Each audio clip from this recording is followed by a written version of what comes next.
You see why I used to say something?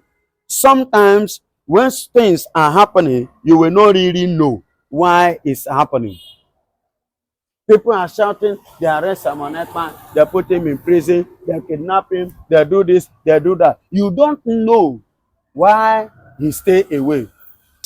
Jesus Onokpasa intended with a coalition and combination of Nigerian Republic and the Eastern governors collide together to assassinate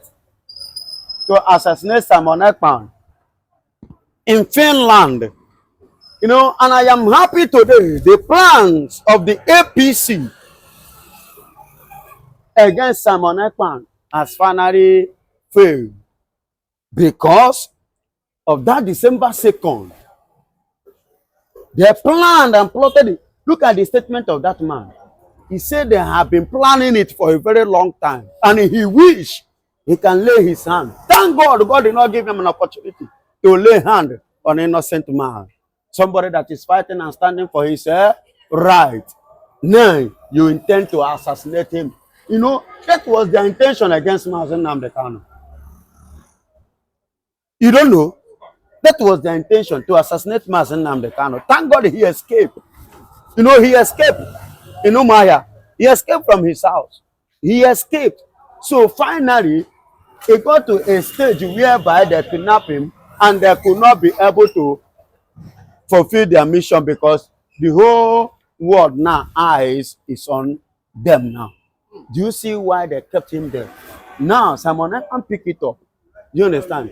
Then, Jesus Onokpasa, the APC, and other governors and Nigeria collide together to assassinate this one in Finland because this one they not have time to reach Africa so that they can carry out their evil activities as usual. So they now send delegates, including Onokpasa, based on what he's saying, to assassinate Simon Ekpa, to embrace the occasion as a kind of people that are coming, you know, how do I put it? The guests. As a guest in to embrace the occasion. So we now use the opportunity to shot Simon Ekpa. Just like the same way they intend to assassinate Donald Trump 3 good times during his campaign. You remember? That was what exactly they intend to do. But glory be to God. You see why I used to say something? Sometimes when things are happening, you will not really know why it's happening.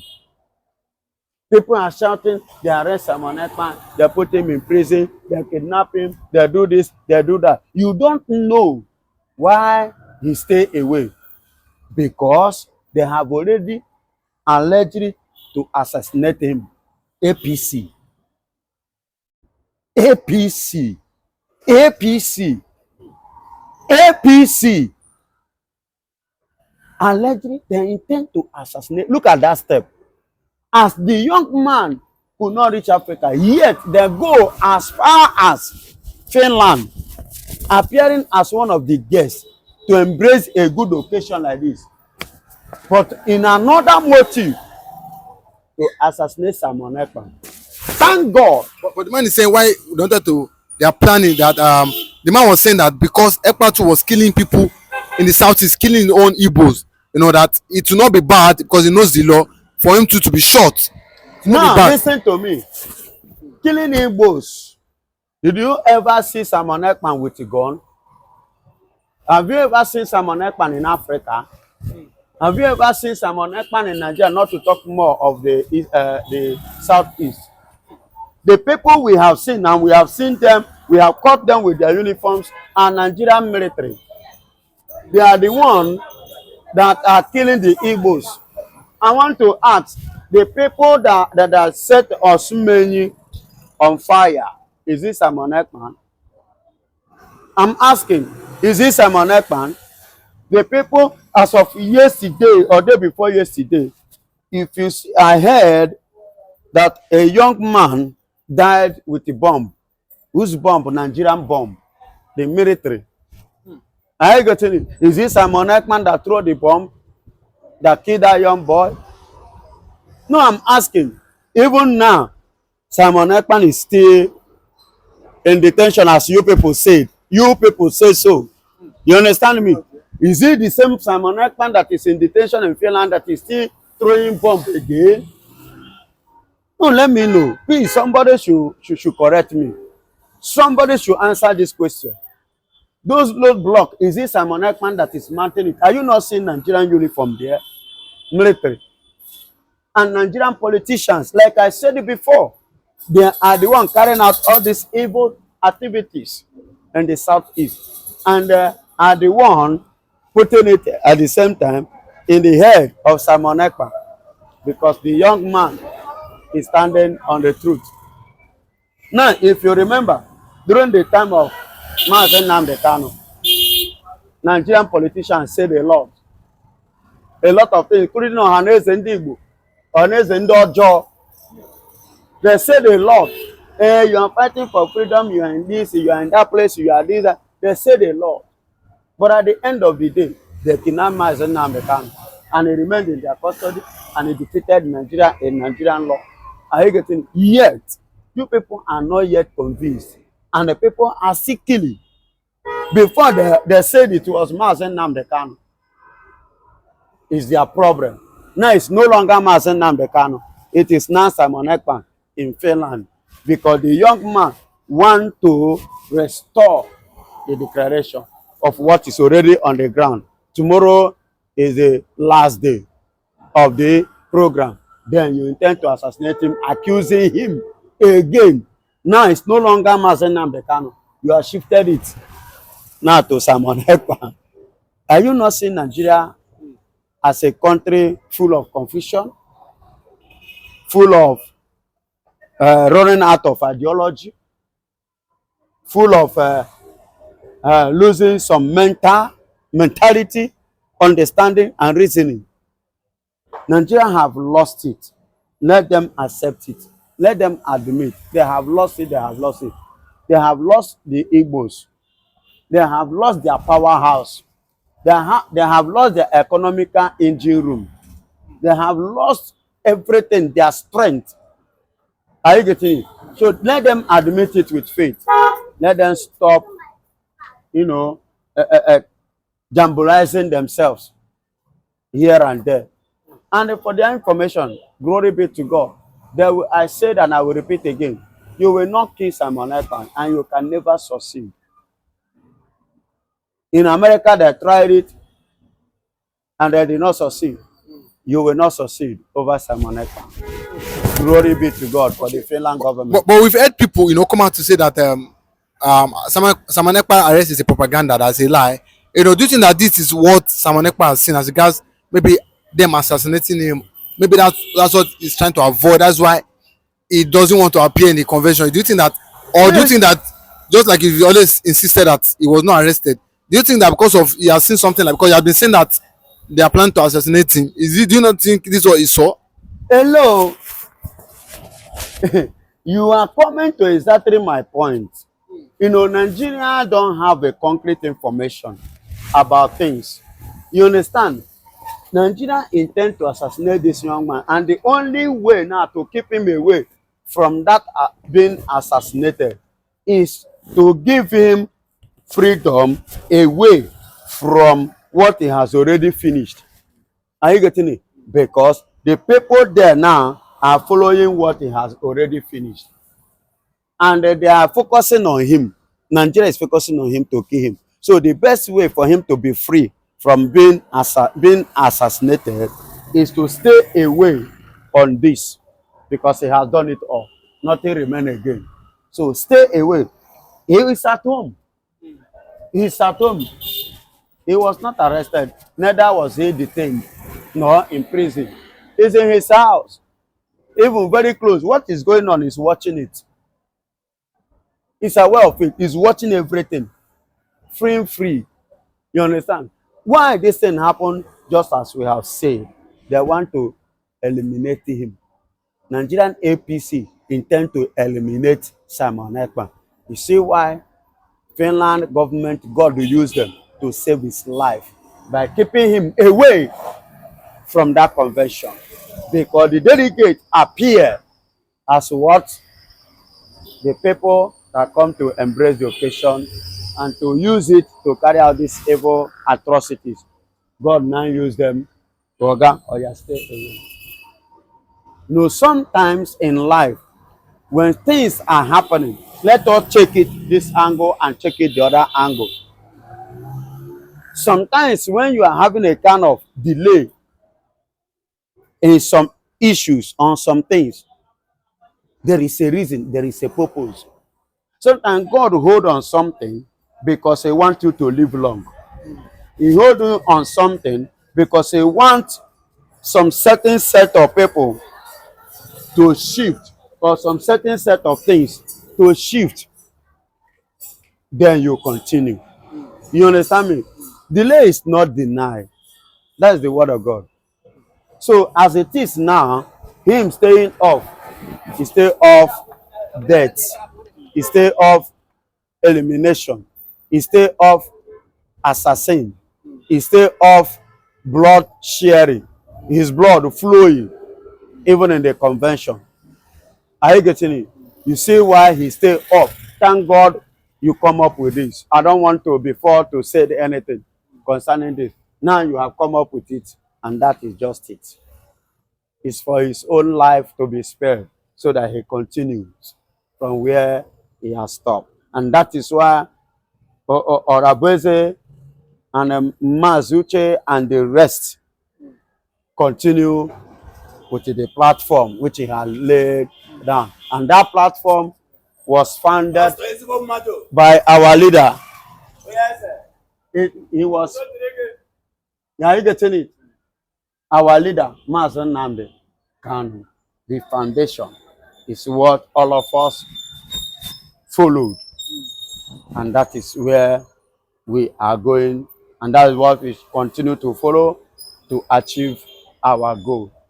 Any moment from now, you will see the United States of Biafra will be recognized all over the world. A country can come up and announce it. It could be US, it could be France, it could be Finland, it could be Egypt, it could be UK, it can be Norway or Germany, because even Eritrea too, their president was there live. So it could be any country. Are you getting it? Because the deed has been done. Marginalization, intimidation, oppression, injustice, and humiliation, and unlawful killing and detention has to end. And it has come to end. Thank you. Good morning, everyone. Primarily, I want to thank everyone here. Everybody that came from everywhere. We all have a purpose. We have a reason. In that case, I think you guys made the house look beautiful. So I'm very proud to be part of it. So I'm glad, of course, to be part of this gathering. And this is for the announcement or declaration of the Republic of Biafran government in Lehi, Finland.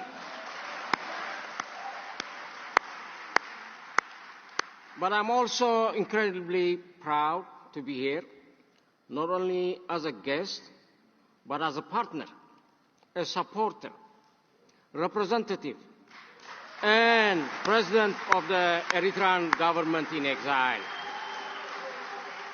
I'm here to show solidarity, to support the Biafran movement for independence.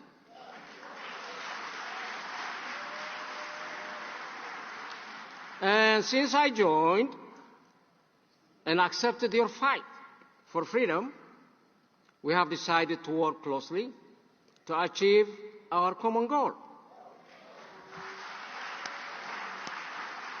Many of you may have recognized me on the social media, making some loud noises. It might not be as loud as Prime Minister's. And we also have conducted a joint interview to show the world that we have created a bond with the Biafran people which is hard to separate.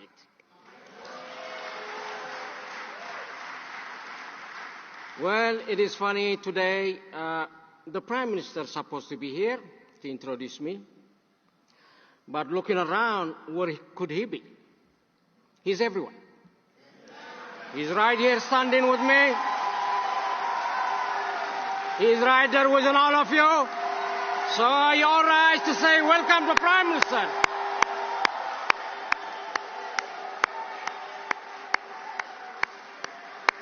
So he's here with us. We are to tell the enemies, you cannot stop us from doing what we think we should do. We are not about dying. We are about multiplying.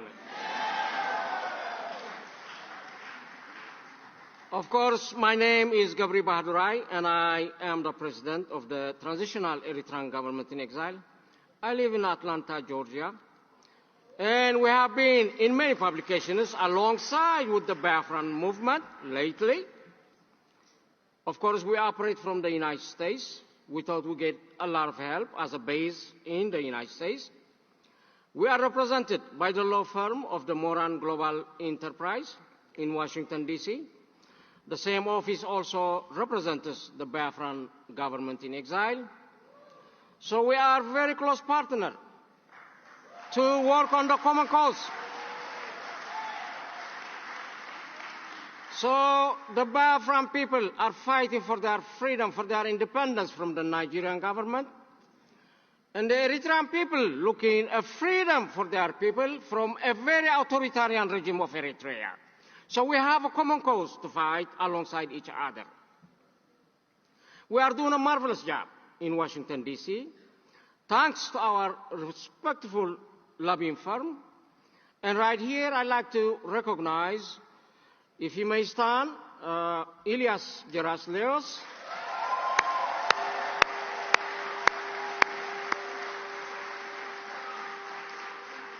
So thanks to them, we receive a lot of friends, a lot of people, a lot of ears that can listen to both of us. I've been in many meetings alongside with the Biafran government in exile. I can see what kind of job we're doing up there. I think we got the straight line right now. We walk in the straight line where it fits. So we're doing a great job.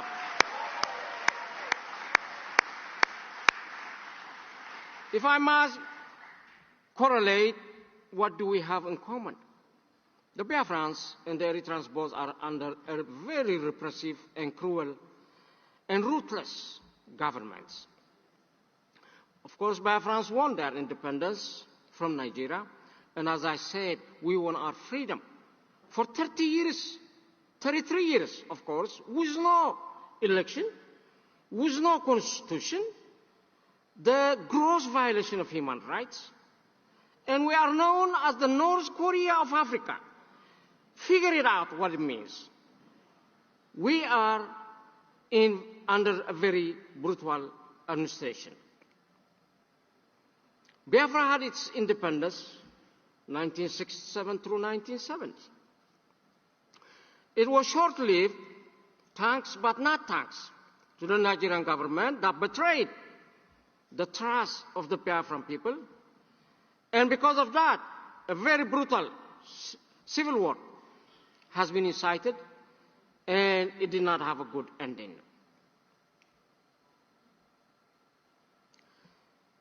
The Biafran people and the Eritrean people, Eritrea gained from Ethiopia after 31 years war, and many lives has been lost on both sides. At birth of our armed struggle, we were called all sorts of names, including we were terrorists. But we were not terrorists. We were freedom fighters. And at this juncture, I see similarities.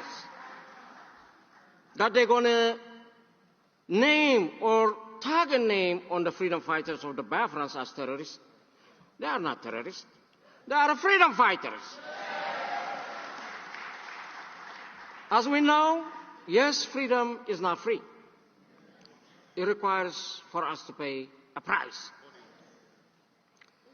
Now, Biafrans, for what we're doing, we just need to go to the next or shift to the higher gear. Renew our promises, renew our pledge to double down our efforts to stick together and give it all. Because I think this is the time. Today is the time, but not tomorrow. So we should be ready to pay any sacrifice that it demands. For the rest of the world, just to give you a hint or a background, why the Biafrans are looking for their independence. In 1960, Nigeria became independent from the United Kingdom, as with many nations of Africa. But the country's borders did not reflect earlier ethnic, cultural, religious, or political boundaries. Thus, the country's northern region, which has Muslims majority, primarily comprised of the indigenous Sokoto Caliphate territory, the southern population is predominantly Christian, and many consists of the territory of the indigenous Yoruba and the Igbo states in the west and east. Following independence, Nigeria was demarcated primarily along ethnic lines, which are the Hausa, the Fulani, the Yoruba, and the Igbo majority in the east. In that time, of course, there was ethnic tensions which simmered in Nigeria during the discussion of the independence. And it led to several ethnic and religious riots. Biafra was partially recognized, actually was fully recognized in that 1967 and 1970. And we had some good friends. That was like Gabon, Haiti, Ivory Coast, Tanzania, and Zambia. These are officially recognized the Biafra nation.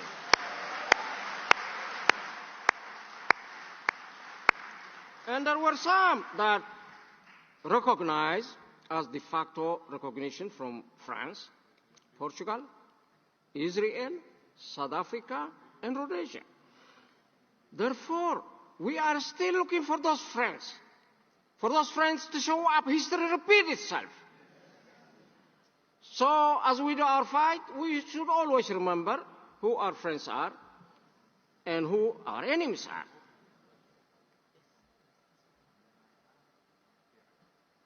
Despite it all, despite all these crimes by the Nigerian government, the Igbo nationalism, however, it became a solid political and social force after the Civil War. It has grown more militant, of course, starting in the 1990s, calling for the revival of Biafra. To get to your attention for some time, people thought the Biafran movement is dead. The Biafran movement is alive. The word that needs to be told to the world is what I'm saying. So because of the various forces that have emerged, but however right now, it is time for all the forces to join together for a common cause, focus on our fight to free the Biafran people against the main target, which is the Nigerian government. Biafra must unite in one front under umbrella of the Republic of Biafra government in exile and the leadership of Prime Minister Simon Ekpa.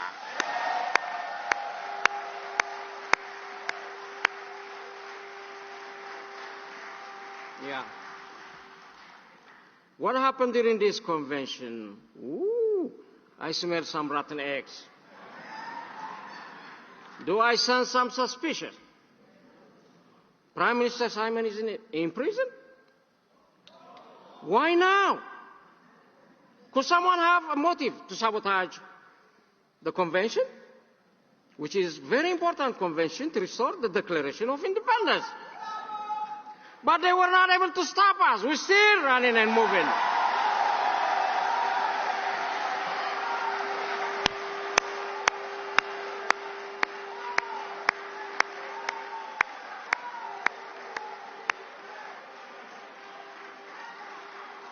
Yes. They need to hear the Biafran voices loud and clear. When you cut one of us, we're not dying. Instead, we are multiplying into hundreds, thousands, and even millions until we reach the destination, and the destination of freedom. This is a freedom fight not about if, but about when. Biafra deserves to be free. And it will be free no matter the cost it demands. The Biafrans have faced so many arrests, torture, disappearances, calculated repression, and even death by the Nigerian government. If that is the sacrifice is what is needed, Biafrans are ready to pay more life for the future free and democratic Republic of Biafra and for the freedom of their kids. In the journey for independence or freedom, of course, you will face many obstacles and challenges. You will cross through so many fences, but you must endure and work together as a united front against your sole enemy, the Nigerian government, in order to achieve your goal and avoid targeting at each other. Remember what all repressors have in common: divide and rule. No matter what they do, we must unite in order to defeat them. We must organize and galvanize our Biafran community, whenever they might be, to support the movement for the freedom and the free Republic of Biafra for the benefit of all Biafrans. I think Biafrans are living under what I call a forced marriage by the Nigerian government.